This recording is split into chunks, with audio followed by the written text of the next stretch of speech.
ক্বালা রাসূলুল্লাহ সাল্লাল্লাহু আলাইহি ওয়াসাল্লাম, আল্লাহ নবী বলেন, ইন্নাল্লাহা কাতাবা আলা ইবনি আদম হাজ্জাহু মিনাজ জিনা। আমাকে, ওনাকে, আলেমকে, আপনাদেরকে সবাইকে আল্লাহ জিনা নামক পরীক্ষা দ্বারা পরীক্ষা নিবে। সবাইকে, এই হাদিসে সবাই অন্তর্ভুক্ত। জিনার পরীক্ষা দিয়া সবাইকে আল্লাহ পরীক্ষা করবে। নবী বলেন, আদ্রাকা যালিকা লা মুহালাতা, এই পরীক্ষা আমার উম্মতের সবাই পড়বে, কোনো সন্দেহ নাই। এবার বলতে পারেন, হুজুর কি বলেন আপনি, আমরা তো অনেকেই জিনা করি না। হ্যাঁ, এবার দেখেন জিনা করেন কিনা। নবী বলেন, ফাজিনাল আইনি আন-নাজ, চোখের জিনা হলো দেখা, চোখের জিনা।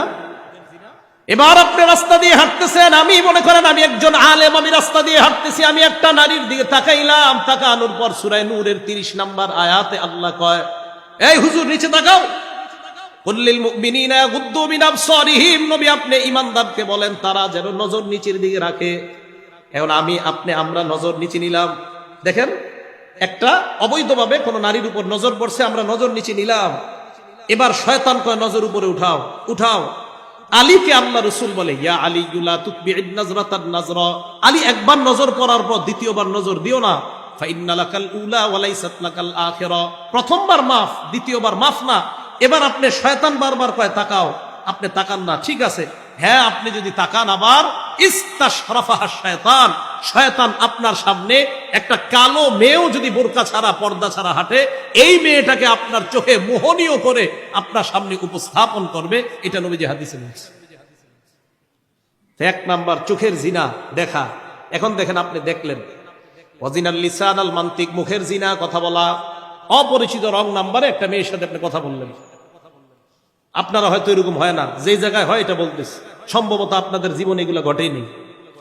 তো রং নাম্বারে একটা মেয়ের সাথে কারো কথা হইল, কথা হওয়ার পর এবার দেখেন রাতের বেলা বিছানায় শুয়ে চিন্তা করতেছে, মেয়েটা না জানি দেখতে কেমন, আহারে তার চোখ কেমন, তাকে না জানি দেখতে কেমন। ঠিক এরকম কল্পনা হতে পারে কিনা?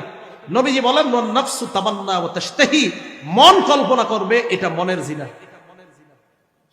চোখের জিনা, বলার জিনা, কানের জিনা করলেন শোনার পর, এই যে যা শুনলেন কানের জিনা। এরপর নফস দিয়ে আপনি কল্পনা করলেন, মনের জিনা। পরের দিন আবার কথা বললেন, এবার আপনাদের ফিক্সড হলো সাক্ষাৎ করবেন। সাক্ষাতে আপনি হাঁটতে হাঁটতে রওনা করলেন, পায়ের জিনা আপনার চলতেছে।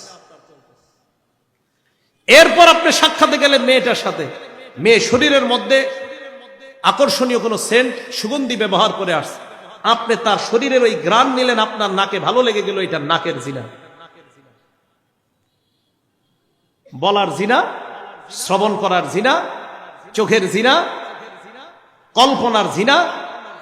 মোবাইলে চ্যাটিং করছেন আপনি অবৈধভাবে, মোবাইলে আপনি চ্যাটিং করছেন অবৈধভাবে, লেখছেন আপনি, কিউরিওসিটি আপনার জাগছে, what are you doing now, কি করছো এখন? মেয়েটা আপনাকে পাল্টা জবাব দিল যে আমি এটা করছি, সেটা করছি, আর আপনার ভালো লাগতেছে। আফটার দেন, এরপর কি বলো, এক এক করে বলতে থাকো।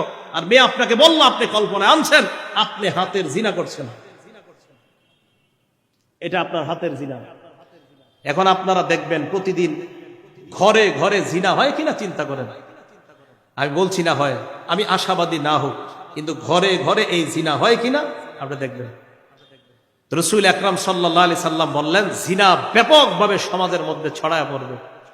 নবীজি বলেন, আমার উম্মত জিনা করবে কি? আমার উম্মত জিনা করাকে হালাল মনে করবে।